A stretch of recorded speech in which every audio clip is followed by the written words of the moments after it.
Olá, tudo bem? Como vão vocês? Um grande abraço, vamos para as nossas aulas, né? Hoje nós vamos falar sobre embriologia.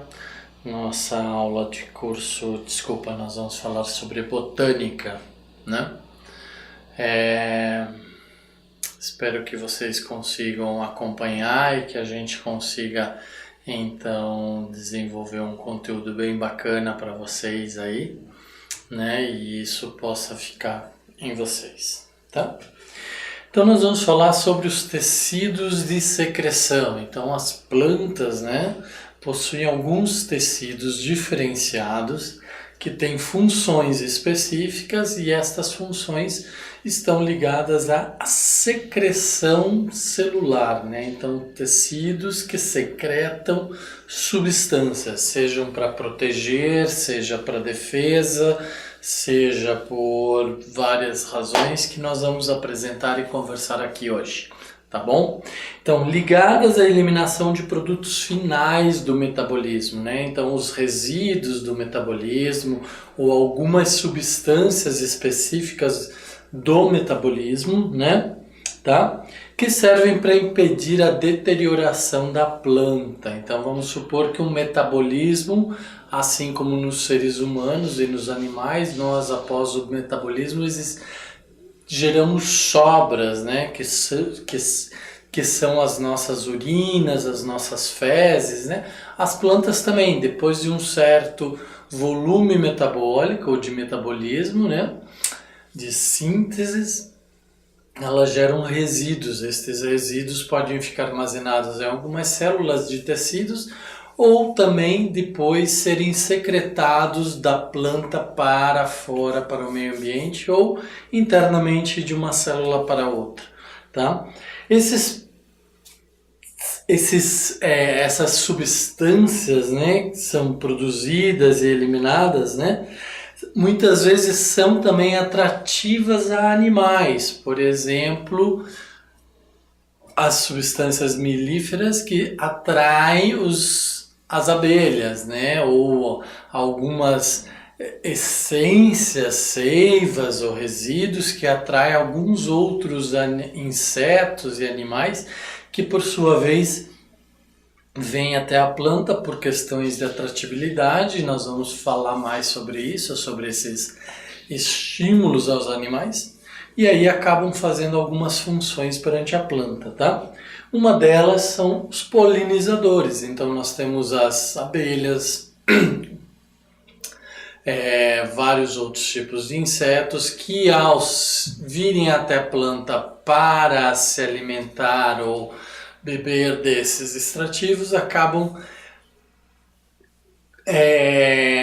colocando em seu corpo ou adicionando ao seu corpo, seus pelos, pólens que ao sair então de uma planta para outra vão carregar esses pólens e esses pólens acabarão fecundando outras plantas, tá? Então aqui alguns exemplos, né? Secreção autócrina, né? Existem mensageiros químicos, receptores, né? Secreção parácrina, tá? Sempre com mensageiros químicos e receptores químicos, tá? Secreção endócrina e secreção sináptica, tá? Ok? Sinápticas são as células nervosas, né? Tá bom? E as demais células, então, sempre com este processo de secreção, tá? Vamos falar, então, das células secretoras especificamente. Podem ser isoladas, algumas células isoladas, por exemplo, aqui na foto vocês veem que só tem uma célula, né? Ou podem ser um grupo de tecidos ou um grupo de células que estão próximas, que estão juntas, unidas, né? Tá? Que são mais raras, normalmente elas são isoladas, certo? E estão entre os parênquimas, né?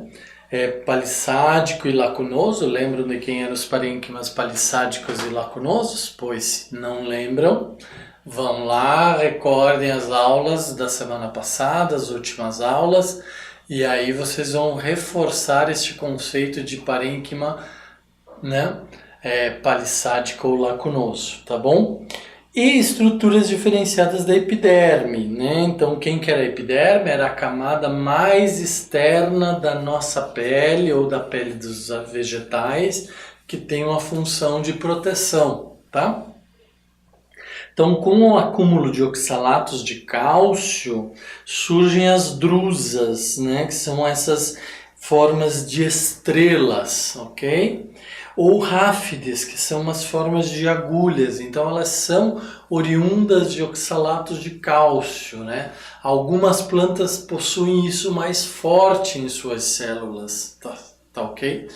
E quando animais acabam ingerindo, se alimentando dessas células em grandes quantidades e por algumas disfunções metabólicas, podem fazer surgir alguns problemas como pedras no rim, tá?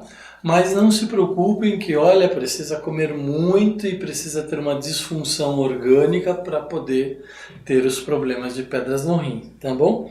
Por exemplo, os tomates que possuem as drusas, né? E o repolho que possui as ráfides, tá? Então, olha aqui, nós temos vários tipos de estruturas, né? Acúmulos de oxalatos na forma de pirâmide, de prisma, de drusa, de rafídeos ou ráfides e a cristalina, tá bom? O acúmulo forma cistólitos nas folhas, por exemplo, ficus, tá? E muitas vezes essas substâncias, elas são urticantes, elas causam coceiras, causam alergias, tá? Então, quando vocês tocarem algumas plantas e sentirem coceiras, sentirem alergia, vocês sabem que são devido às células e devido às substâncias secretadas pelas plantas, tá? Então, uma outra forma são as bolsas secretoras, tá? Então, nós tínhamos as células com substâncias internas, mas também nós temos uma situação em que os vegetais formam bolsas secretoras. Essas bolsas secretoras formadas por células delimitadoras do espaço de secreção de diversas substâncias. Então as células se afastam, surge uma cavidade e nessa cavidade ficam armazenadas algumas substâncias.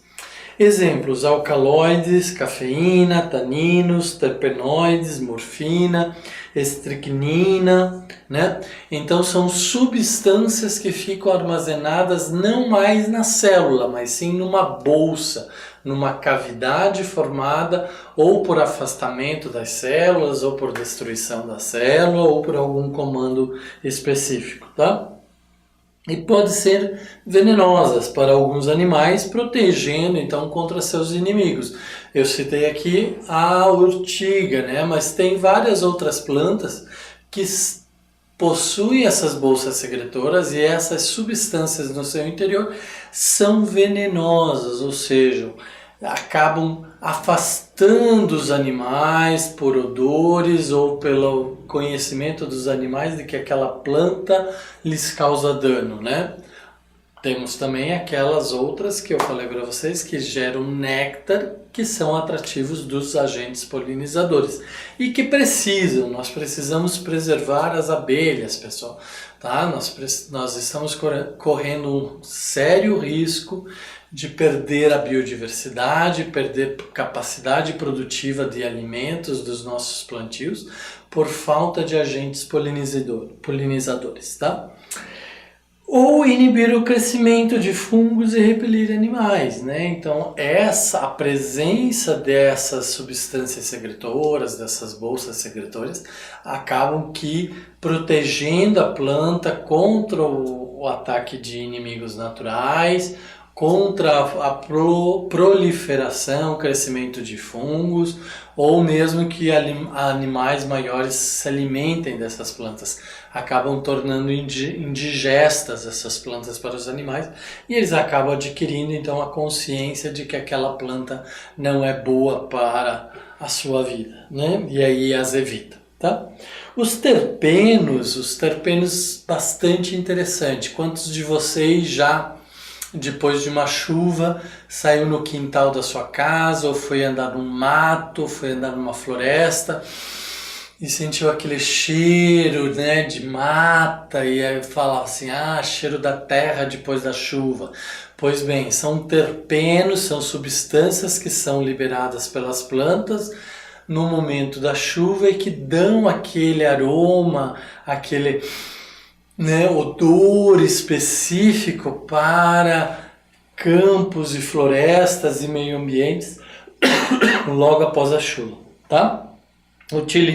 Então, essas plantas que possuem essas substâncias ou essas bolsas secretoras também são muito empregadas na indústria de cosmetologia, tá? Perfumaria, cosmetologia, né?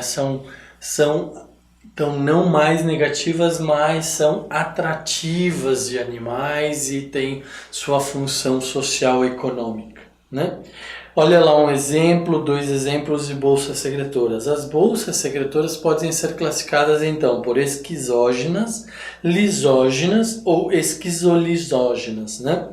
Esquizógenas são formadas por divisão ou afastamento da célula. Então a célula se divide ou se afasta para gerar um espaço onde as substâncias secretoras se instalarão e ficarão ali presentes, tá? Ok? Lisógenas são formadas pela destruição de células, gerando um espaço para os lançamentos das secreções. Então não é mais um afastamento das células, mas sim um processo de destruição da célula que gerou um espaço onde então as substâncias secretoras serão secretadas ali, permanecerão ali, ou por todo o tempo da vida do vegetal, ou por um período até que elas eliminem estas secreções para o meio ambiente, né? E a esquizolisógena, formadas tanto por afastamento ou por destruição. Então podem ser um ou outro. Então nós temos as esquizógenas, que são por afastamento ou divisão das células, que formam espaço. Nós temos as lisógenas, que são por destruição das células. Por algumas razões as células se autodestroem ou são destruídas, formando espaço onde irá então haver a secreção dessas substâncias, permanecendo ali até as suas liberações ou não. E a esquizolisógena, né, que pode ser tanto por destruição quanto por afastamento ou divisão, né? Dentre estas substâncias secretoras, nós temos então algumas de bastante interesse social e econômico, né? Uma delas foi muito importante, por exemplo, no desenvolvimento do Brasil, né? A borracha.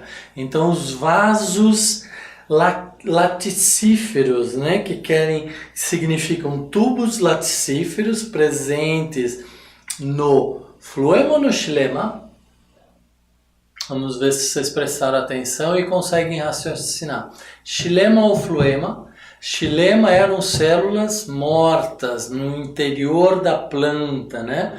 Fluema, células vivas que estão com bastante atividade orgânica, metabólica, com seiva elaborada, né? Descendo da planta para suas partes mais inferiores, mais baixas, né, onde são demandadas. Então, vasos laticíferos ocorrem no fluema, são células vivas, né, possuem ductos ramificados e plurinucleados formados pela divisão de diversas células, ou os sincícios, que perdem a parede de separação. Então, aqui na figura azul, pessoal, desculpa, hoje eu estou sem a minha caneta para fazer a anotação, mas vocês conseguem acompanhar o raciocínio. Na figura azul, vocês vão poder ver os tipos de comunicações, né, entre os vasos, né, os vasos laticíferos articulados e os vasos laticíferos não articulados. Então, vocês conseguem perceber a pequena diferença que é como se fosse um estrangulamento no final de cada vaso, e isso vai articulando o vaso. E por um outro lado, você tem vasos que não são articuláveis, né? Então tá aqui uma forma, uma fotografia de como se extrai a borracha no Brasil e no mundo inteiro, através de estrias ao longo do tronco da árvore. Essas estrias fazem com que a seiva elaborada então seja exudada, né, seja liberada e aí coletada dentro de um receptáculo, tá? De um balde, de um saco plástico, ok? Isso é muito feito em todas as partes do Brasil e do mundo, tá?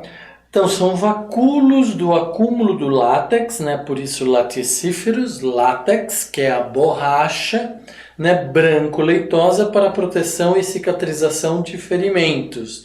Então não é que a planta vai dizer assim, oba, eu vou produzir látex ou eu vou produzir borracha. Não, ela é danificada, ela sofre uma injúria e aí, como um processo de cicatrização, de autodefesa, ela vai enviar mais látex ou mais seiva elaborada para aquela região do tronco onde tem uma ferida aberta, né, não cicatrizada. E aí, então, ela vai produzir o seu látex, tá? Ocorrem principalmente em angiospermas, tá? As gimnospermas. Quem eram as gimnospermas?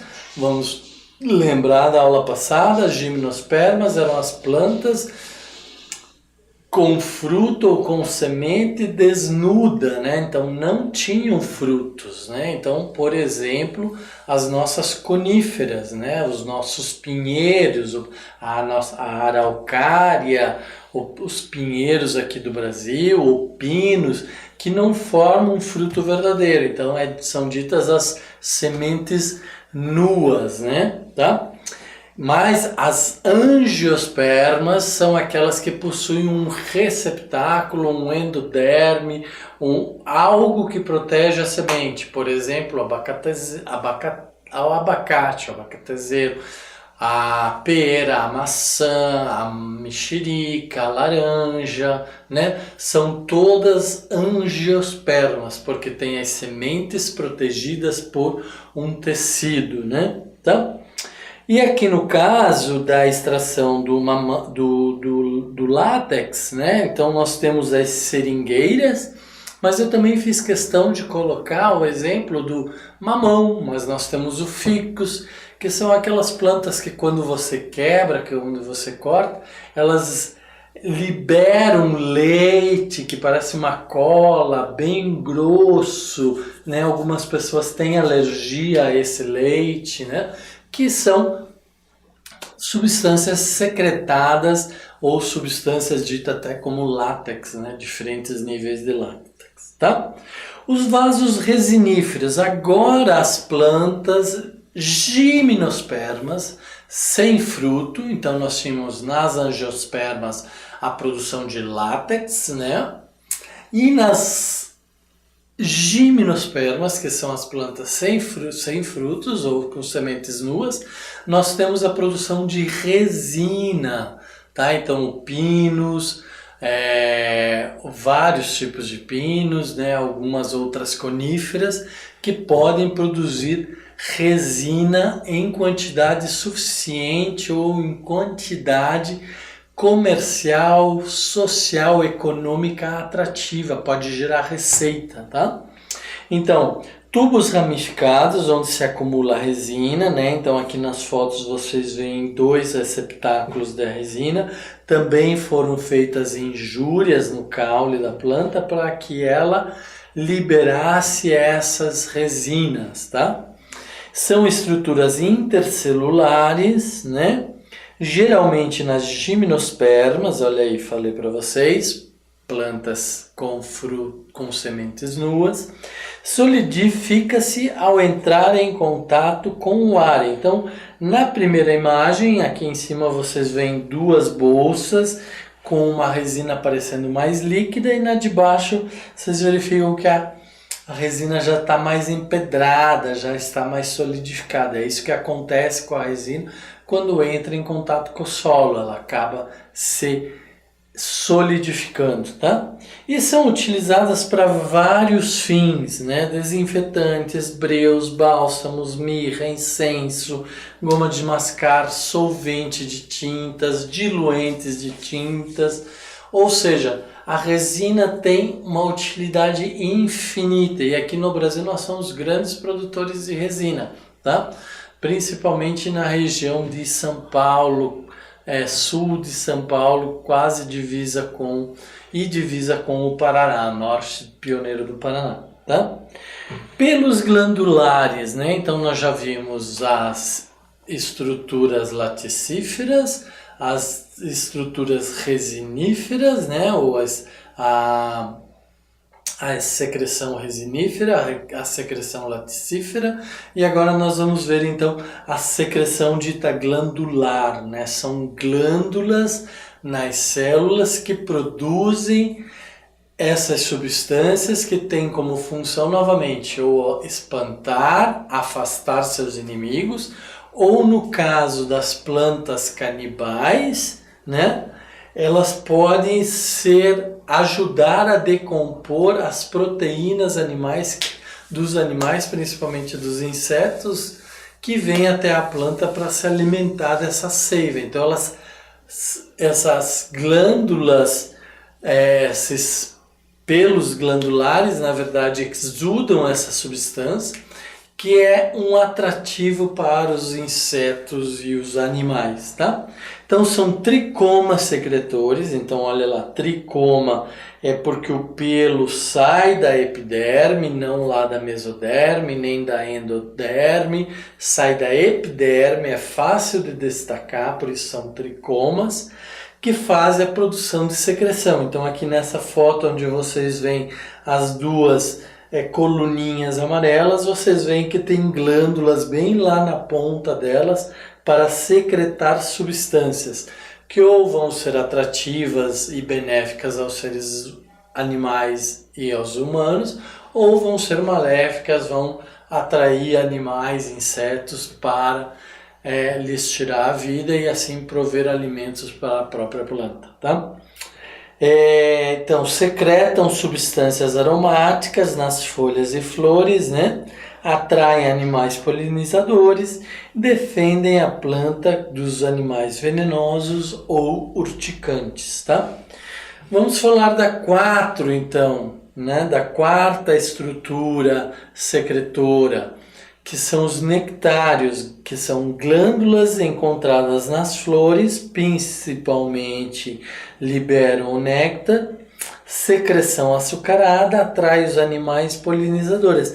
Então é essa a estratégia da planta, ela produz em excesso açúcar, esse açúcar vai para as bolsas secretoras ou para as células secretoras, e em um determinado momento eles liberam essas substâncias para o meio ambiente ou para a superfície da planta, fazendo o quê? Fazendo com que animais que sintam o cheiro desses extrativos venham ou vão até as plantas para se alimentar desses nectários, dessas estruturas glandulares, e assim ou vão ficar presos se for o caso de plantas carnívoras, ou vão carregar com eles vários milhões de pólens para polinizar outras plantas, né? Então, podem ser externos, como os nectários extraflorestais. Nós temos nectários que são intraflorais, né, intraflorais, e outros que são extraflorais, tá?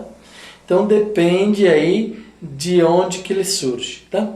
Glândulas digestivas, encontrados em folhas de plantas incentívoras, olha aí as carnívoras, né?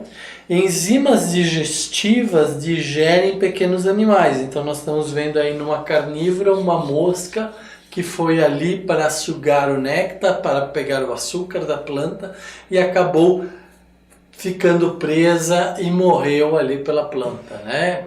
E aí a planta, por suas enzimas, dissolve todo esse exoesqueleto, esse esqueleto das moscas, né? Exoesqueleto dos aracnídeos, né? Nas moscas é endoesqueleto, tá? E aí dissolve esses esqueletos e forma então os alimentos para a própria planta, tá? Os animais fornecem nitrogênio para as plantas, é a principal fonte, né? Então, lembre que os animais são compostos de carbono, hidrogênio, oxigênio, nitrogênio, enxofre e fósforo, né? E o nitrogênio está aí, então, né? A hora que ele é tocado pelo veneno da planta, ele entra num estágio de mobilidade total e vem a morrer, e a planta com isso acaba absorvendo suas proteínas, tá? São plantas autótrofas, né? Todas as plantas são plantas autótrofas, realizam suas fotossínteses, tá? Nós também temos os hidatódios. O que são os hidatódios? São estômatos aquíferos localizados nas bordas das folhas, possuem câmara subestomática com parênquima aquífero, que é o epítema, né? A função dos hidatódios é de eliminar o excesso de água da folha, seja por gutação ou por sudação. Então nós vemos aqui uma planta com várias gotas na sua superfície, porque provavelmente choveu muito e a planta está super carregada de água e ela precisa então liberar seus extrativos, tá? Em forma de gotas e acaba eliminando os sais minerais. Isso, então, acaba eliminando os extrativos, acaba eliminando outros sais minerais que depois vão ter que ser repostos pelo solo ou pela nutrição vegetal, né? Então, pessoal, eu espero que vocês tenham acompanhado a aula, né? Nós temos aí uma foto de um hidatódio exudando água e sais minerais. Mais para cima nós temos uma outra foto mostrando o clorênquima, o epiderme, a vaina endodérmica, né? A epitema, estomato modificado, a água, xilema, vaina endodérmica, desculpa, hoje está difícil, clorênquima e estômatos. Ok, pessoal? Então espero que vocês tenham conseguido acompanhar. Volto a frisar a necessidade de vocês chegarem em casa ou na sua casa depois dessa aula, correrem, buscar livro para fortalecer o conhecimento e não deixe acumular, porque senão vai acumulando, vai ficando uma coisa muito grande, tá? Então, tá aí, pessoal. Um grande abraço, fiquem bem e até a próxima aula.